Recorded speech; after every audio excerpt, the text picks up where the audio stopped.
दोस्तों, जैसे कि आपको जानकारी है कि नवरात्रों का समय चल रहा है और इसी तारतम्य में हमने जो अपना पहला वीडियो रिलीज किया था, जिसमें हमने अपने दर्शकों को जानकारी देने का प्रयास किया था कि आखिर क्यों नहीं मिलता है हमें नवरात्रों की पूरी पूजा का फल, परिणाम क्यों नहीं प्राप्त होते हैं। बहुत से ऐसे लोग हैं जो ये कहते हुए सुने जाते हैं। तो वहां पर हमने एक बात कही थी कि हम दरअसल देवी पूजन के रहस्यों को नहीं जानते। हम नहीं कहते हैं कि आप उसमें बिल्कुल डीप में जाकर घुस जाएं। हमें कोई साधक नहीं बनना है, हमें कोई मतलब बहुत बड़ा दैवज्ञ नहीं बनना है, लेकिन सामान्य तौर पर भी यदि हम पूजा करते हैं, देवी का साधन करते हैं, देवी की उपासना करते हैं, तो इसके लिए आवश्यक होता है कि उनके जरूरी तत्वों को हम समझें। हम जो कुछ भी कर रहे हैं, कम से कम हमें पता होना चाहिए कि ये क्यों कर रहे हैं और इसके क्या परिणाम हमें मिलेंगे। और यही हमारा जो हमारी मन स्थिति होती है, ये हमारे भावों को क्रिएट करती है। और जब हमारे भाव क्रिएट होते हैं तो हमारे अंदर समर्पण पैदा होता है, और जब समर्पण पैदा होता है, निश्चित तौर पे हम जो भी साधना करते हैं, जो भी उपासना करते हैं, उसके यथेष्ट फलों की प्राप्ति हमें। दोस्तों, मैं हूं राजेश साहनी, ज्योतिष और वास्तु मामलों का विशेषज्ञ हूं। हमारे YouTube चैनल डिवाइन एस्ट्रो में मैं अपने सभी दोस्तों का, अपने सभी मित्रों का, अपने सभी दर्शकों का हार्दिक स्वागत करता हूं, अभिनंदन करता हूं। दोस्तों, आज का वीडियो हम आपके लिए लेके आए हैं नवरात्रि का समापन, जो कि कन्या पूजन के साथ ही प्रशस्त माना गया है। तो आखिर कन्या पूजन की विधि क्या है, कन्या पूजन क्यों किया जाता है, और इससे नवरात्र व्रतों की पूर्णता आखिर कैसे होती है, इस वीडियो में हम आपको इस बात की जानकारी देने का प्रयास करेंगे। तो दोस्तों, इसके पहले कि हम अपना वीडियो शुरू करें, हमारा आपसे एक निवेदन है कि जिन्होंने भी हमारे इस YouTube चैनल डिवाइन एस्ट्रो को सब्सक्राइब नहीं किया है, प्लीज हमारे चैनल को सब्सक्राइब करें। तो दोस्तों, जैसा कि सामान्य तौर पर हमारी भारतीय परंपराएं हैं नवरात्रों की, कि ऐसी मान्यता है कि यदि हम 9 दिन का व्रत रहते हैं, 9 दिन हम ज्वारे बोते हैं, 9 दिन हम देवी की साधना उपासना करते हैं, तो आवश्यक होता है कि हम अष्टमी या नवमी के दिन कन्याओं का पूजन करें और कन्याओं के पूजन के साथ नवरात्रों को विदा करें। अब आखिर इसके पीछे रीजन क्या है, कन्याएं कैसी होनी चाहिए। धर्म में बड़ी धर्म को लेकर अवेयरनेस है, जागृति है, और आजकल कन्याएं ढूंढे हुए भी बड़े शहरों में नहीं मिलती हैं। इसके लिए हमें मंदिर जाना पड़ता है, क्योंकि हमारी कॉलोनी की, हमारे मोहल्ले की जो कन्याएं हैं, वो इतना ज्यादा व्यस्त हो जाती हैं कि चाह कर भी हम उन्हें नहीं बुला पाते। और फिर ऐसी स्थिति में हम किसी भी कन्या को बुलाते हैं और उनका पूजन करते हैं। तो हम आपको यह बताने का प्रयास करेंगे कि आखिर किस प्रकार की कन्या का पूजन हमें करना चाहिए और उससे हमें किन किन फलों की प्राप्ति होती है, और नवरात्र व्रतों की पूर्णता इस कन्या पूजन से कैसे होती है। संक्षिप्त में हम आपको बताने का प्रयास करेंगे। तो सबसे पहले हम उल्लेख करेंगे कात्यायनी तंत्र का। कात्यायनी तंत्र के नवरात्र विधान नामक खंड में स्पष्ट रूप से उल्लेख है, इसे आप ध्यान से सुनिएगा कि नवरात्रि के प्रत्येक दिन में किस चीज का महत्व है। कि घट स्थापना प्रतिपदा को ये हम आपको बता चुके हैं, द्वितीया को पुस्तक पूजन, तृतीया को खड़क पूजन, चतुर्थी को केश शोधन यानी कि अपने बालों को धोना चाहिए, पंचमी को सूर्य पूजा जरूर करनी चाहिए, छठवीं को बिल्व मूल में यानी कि बेल के पत्थर, बेल के पेड़ की जड़ में देवी की पूजा या मां लक्ष्मी की पूजा, सप्तमी को नवपत्रिका की पूजा, अष्टमी को मूर्ति पूजा यानी जो मूर्ति आपने स्थापित की है उसका विधिवत पूजन होना चाहिए अष्टमी तिथि को, नवमी को कुमारी पूजा। कई लोग पंचमी को कुमारी पूजा कर लेते हैं, कई लोग सप्तमी अष्टमी को भी कुमारी पूजा कर लेते हैं।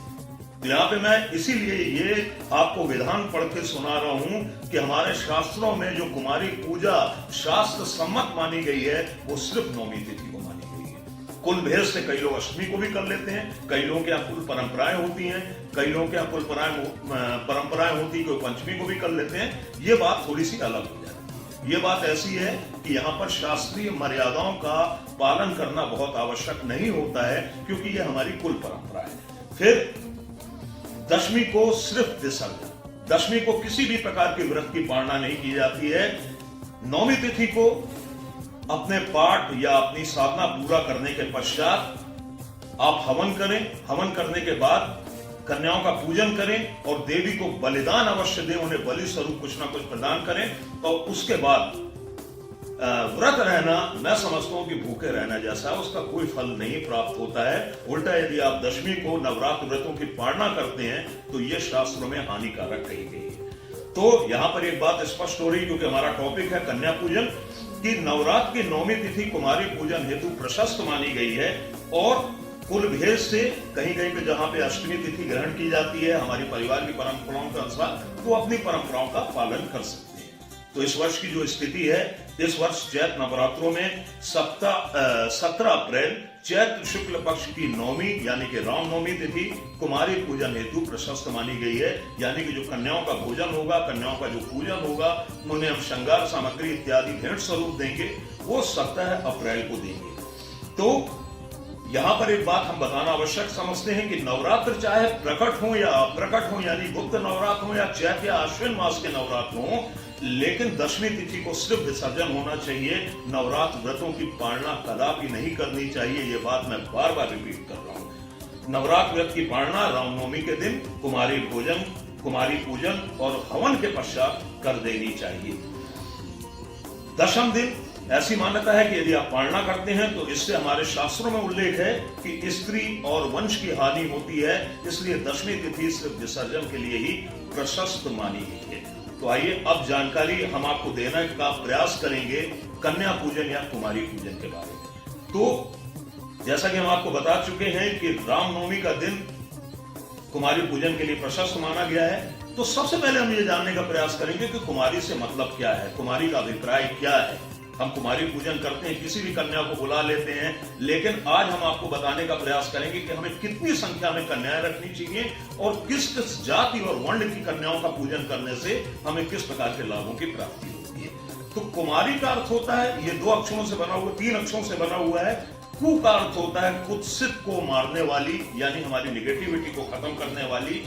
तो जो भी ऐसा मतलब जो वर्ण होता है, जो भी ऐसा एक प्राणी होता है, वो हमारे जीवन की निगेटिविटी को हरता है, समाप्त करता है। तो कन्या पूजन के लिए सबसे आवश्यक बात है कि कन्या जो है वो 2 वर्ष से कम उम्र की और 10 वर्ष से अधिक आयु की नहीं होनी चाहिए। यानी कि 2 वर्ष से लेकर 10 वर्ष की कन्याएं ही आप कन्या पूजन में शामिल करें। यदि आपको इस क्रम में नहीं मिल पाती हैं तो फिर ठीक है भाई, कि यदि हमें कन्याएं नहीं मिल रही हैं, अवेलेबल नहीं है, तो कुछ आगे पीछे भी यदि कोई 1.5 साल की मिल रही है, कोई 11 साल की मिल रही है, तो उसे ग्रहण किया जा सकता है। क्योंकि ये कन्याएं 9 दुर्गा के प्रतीक के रूप में 9 कन्याओं को आमंत्रित किए जाने का विधान है। शास्त्रों में पूजित की जाने वाली कन्याओं को अलग अलग नामों से भी हम जानते हैं और इसका वर्णन हम आगे करेंगे। लेकिन सर्वप्रथम हमें क्या करना है कि जो कन्याएं हमारे घर पे, हमारे मंदिर में भोजन करने के लिए आई है, जिन्हें हमने इनवाइट किया है, उन कन्याओं को क्रम से बैठा देना चाहिए। इसके बाद उनका पाद प्रक्षालन करना चाहिए, बात सभी को मालूम होगी। उनके पैर धुलाने चाहिए, उनके हाथों में कलावा बांधते हुए उन्हें सिंदूर आदि का तिलक अर्पित करना चाहिए, लेकिन देवी स्वरूपा मानते हुए ही उनके साथ ये सब कार्य करने चाहिए। हमारे ख्याल से हमारे देश के अधिकतर हिंदू घरों में इन बातों की जानकारी होती है। इसके बाद यथासंभव उनका श्रृंगार करें, नहीं कर सकते हैं तो बाद में उन्हें श्रृंगार सामग्री भेंट कर दें। इसके बाद प्रेम पूर्वक आप उन्हें भोजन कराएं और जब वो पूर्ण रूपेण तृप्त हो जाएं, सेटिस्फाइड हो जाएं, तो उनकी आयु के अनुसार उन्हें श्रृंगार सामग्री या जो भी आप भेंट देना चाहते हैं, जो उनके काम की वस्तुएं हों, वो उन्हें भेंट दें और उनके हाथों में अक्षत दें, यानी कि चावल दें और श्रद्धा पूर्वक उन्हें देवी स्वरूप मानते हुए प्रणाम करें। और इसके उत्तर में जो कन्याओं ने हाथ में अक्षत पकड़े हुए हैं, वो आपके ऊपर कन्याएं अक्षत को छींटें, यानी कि उसे मारें और उसके साथ वो आपकी सुख समृद्धि की, आपके नवरात्र व्रतों की सफलता की कामना करें। अब एक विधान और है कि 9 कन्याओं के साथ एक 5-6 वर्षीय बालक को भी वहां बैठाते हैं हम। ये सब बातें आपको मालूम ही होगी, जिसे हम भैरव कहते हैं, बटुक भैरव के स्वरूप के रूप में। क्योंकि बटुक भैरव के भी देवियां होती हैं, 9 देवियां होती हैं, वहां पर भैरव का प्रभाव निश्चित तौर पर होता है। तो कुमारी पूजन अर्थात कन्या भोजन 9वीं तिथि को करते हुए हवन करने के पश्चात सूर्यास्त के बाद नवरात्र व्रतों का पालन किया जाना चाहिए। अब यहाँ पर हम कन्याओं के बारे में आपको बताएंगे कि नाम के अनुसार कन्या पूजन का क्या फर्क होता है। ये जानकारी आपके लिए बहुत महत्वपूर्ण है। और मैं सभी से निवेदन करूंगा कि यदि आप कन्या पूजन करने जा रहे हैं रामनवमी के दिन, हमारे इस वीडियो को जरूर देखें। आपको बहुत सी नई जानकारियां इसमें मिलेंगी कन्या पूजन के बारे में। तो 2 वर्ष की जो बालिका होती है वो कुमारी कहलाती है। तो 2 वर्ष की बालिका के पूजन से दुख, दरिद्रता और शत्रुओं का नाश होता है। ये दिमाग में आपके बात रहेगी तो आप पूरे मनोभावों से, आप अपनी पूरी फीलिंग के साथ पूजन संपन्न कर सकेंगे। 3 वर्ष की बालिका को हमारे शास्त्रों में त्रिमूर्ति कहा गया है, जिसके पूजन से अपमृत्यु, व्याधि, पीड़ा, रोग, राई इत्यादि की निवृत्ति, यानी जिन्हें बीमारियां हैं या कोई रोग है तो 3 वर्ष की बालिका का पूजन अवश्य करें। कहने का मतलब ये है। 4 वर्ष की बालिका कल्याणी कहलाती है, जिसके पूजन से समस्त मंगल, परिवार का मंगल और परिवार का कल्याण होता है। 5 वर्ष की बालिका रोहिणी कहलाती है, जिसके पूजन से यश, आरोग्य, सुख और धन की प्राप्ति होती है। आपके जीवन में जिस जिस चीज की कमी है, आप उतने वर्ष की आयु की कन्या का यदि विधिवत पूजन करते हैं, निश्चित तौर पर मां भगवती उन क्षेत्रों में आपको कृपा करेगी। 6 वर्ष की बालिका स्वयं साक्षात कालिका कहलाती है, जिसके पूजन से विजय प्राप्ति होती है, शत्रुनाश होता है और हमें राज्य लाभ होता है, यानी कि कोई मामले मुकदमे चल रहे होते हैं उसमें हमें विजय होती है। 7 वर्ष की बालिका चंडिका कहलाती है, जिसके पूजन से कोर्ट कचहरी के विवादों का निपटारा होता है, वाद विवाद में हमें जीत मिलती है। 8 वर्ष की बालिका शांभवी कहलाती है, जिसके पूजन से दुख और दारिद्र्यता दूर होती है। 9 वर्ष की बालिका स्वयं साक्षात दुर्गा कहलाती है। कितनी अद्भुत बात है। तो 9 वर्ष की एक कन्या का पूजन हमें कुमारी पूजन में अपने घर में बैठा के जरूर करना चाहिए। वही दुर्गा की जो वाइब्रेशन है, मां भगवती के जो वाइब्रेशन है, वो 9 वर्ष की कन्याओं के अंदर बहुत तेजी के साथ आती है। और यदि उनका हाथ उठ गया आपको आशीर्वाद देने के लिए, कल्याण हो गया। तो दुर्गा के पूजन से समस्त साधनाओं में सफलता, जीवन के सभी क्षेत्रों में सफलता, दुर्गति का निवारण, क्योंकि नाम ही है उनका दुर्गा, जो दुर्गति का निवारण करती है और आपके शत्रुओं का नाश होता है। 10 वर्ष की बालिका सुभद्रा कहलाती है, जिसके पूजन से सौभाग्य और घर में धन धान की वृद्धि होती है। तो ये परमेश्वर जीवन के जिन क्षेत्रों में कमी का अनुभव होता है, उतने ही वर्ष की बालिका का पूजन हमें इस क्रम में जरूर करना चाहिए। अब दूसरा एक चैप्टर आता है हमारे शास्त्रों में, जो विधान है कि आयु के अनुसार भी कुमारी पूजन किया जाता है। तो पर्व अर्थात विशिष्ट अनुष्ठान की पूर्णाहुति के दिन एक ही तरह की कन्याओं के पूजन से त्वरित एवं विशेष फलों की प्राप्ति होती है। तो ये कैसे करना है? 9 कन्याओं का पूजन करना सर्वश्रेष्ठ माना गया है। लेकिन श्रद्धा सामर्थ्य हो तो कई लोग क्या करते हैं, यहाँ पे एक बहुत बड़ी गलती करते हैं। यदि 9 नहीं मिली तो 5 कन्याओं का पूजन कर देते हैं, या 9 से ज्यादा कन्या हो गई तो 11 कन्याओं को बैठा लेते हैं, या 15 कन्याओं को बैठा लेते हैं। ये तरीका बिल्कुल गलत है। यदि श्रद्धा सामर्थ्य हो तो 18, 27, 36 या इससे भी अधिक कन्याओं का पूजन करना चाहिए, लेकिन उनकी गणनाएं 9 के क्रम में होनी चाहिए। 9 तो इस तरीके से हमें 9 के गुणक में ही कन्याओं को लेना है। 9 कन्याओं से अधिक होने पर भी 9 का ही गुणक होना चाहिए। 11, 13, 15, 21 इत्यादि कन्याओं को लेना यह शास्त्रीय मर्यादाओं के अनुकूल नहीं कहा गया है। आपको 9 के गुणक में ही कन्याएं लेनी है। 9 से कम कितनी भी कन्याएं हो सकती हैं, चूंकि कन्याएं बहुत कम मिलती हैं, जैसा कि हम आपको बता चुके हैं। रामनवमी के दिन हमारे समाज में कन्याओं की थोड़ी सी शॉर्टेज हो जाती है। तो 9 से कम कितनी भी कन्याएं आप ले सकते हैं। 4 ले लें, 5 ले लें, 3 ले लें। यदि सामर्थ्य ना हो तो 1, 2, 3 कितनी भी कन्याओं का आप पूजन कर सकते हैं। परंतु यदि आपने 9 कन्याओं से अधिक ग्रहण किया है तो 9 के गुणन फल में ही ग्रहण होना चाहिए। एक अवस्था की, एक ही एज की 9 कन्याओं का भी यदि आप पूजन करते हैं तो वो बहुत ही उत्तम है। हालांकि थोड़ा मुश्किल काम होता है, जैसा कि हमने आपको अपने पिछले टॉपिक में बताया कि विभिन्न आयु के अनुसार कन्याओं के पूजा का क्या फल होता है। तो यदि आप चाहें तो आप 6 वर्ष की बालिकाओं का भी एक साथ पूजन कर सकते हैं, 9 वर्ष की बालिकाओं का भी एक साथ पूजन कर सकते हैं, संभव हो तो। हालांकि ये मुश्किल काम है। फिर इसके बाद जाति के अनुसार भी कन्या पूजन के हमारे शास्त्रों में अलग अलग फल माने गए हैं। यहाँ पर यह भेद बिल्कुल भी नहीं है कि उच्च वर्ण की कन्या होनी चाहिए कि निम्न वर्ण की कन्या होनी चाहिए। कन्या साक्षात भगवती का स्वरूप मानी गई है।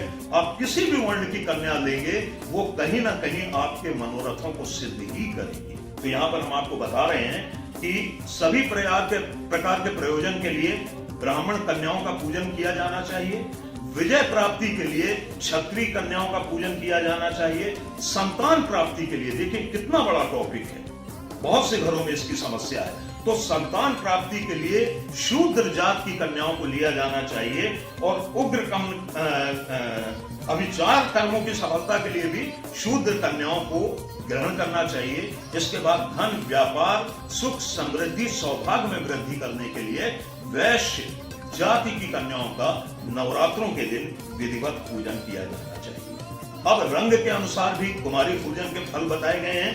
तो गौर वर्ण की कन्याओं का पूजन करने से सब प्रकार की सिद्धि प्राप्त होती है। स्वर्ण के समान आभा युक्त कन्या के पूजन से विजय प्राप्ति होती है, धन, धान्य, सौभाग्य आदि की प्राप्ति होती है।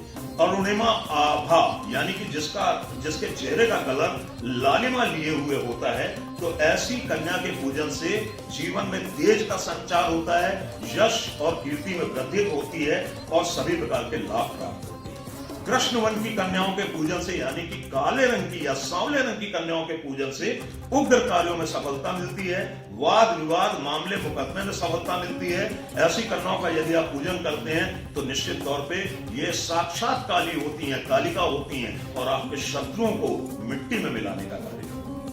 तो किसी भी कलर की, किसी भी जाति की, किसी भी धर्म की कन्याएं होती हैं, उनके अलग अलग फल हमारे शास्त्रों में बताए गए हैं। तो बिना किसी भेदभाव के हमें समस्त प्रकार की कन्याओं को देवी भगवती का स्वरूप मानते हुए नवरात्र की नवमी के दिन उनका पूजन किया जाना चाहिए। तो दोस्तों, हमारा ये वीडियो आपको कैसा लगा हमें एक कमेंट करके जरूर बताइएगा। अगले वीडियो में बहुत जल्द हम आपसे फिर मिलेंगे। तब तक के लिए राधे राधे, जय श्री कृष्ण।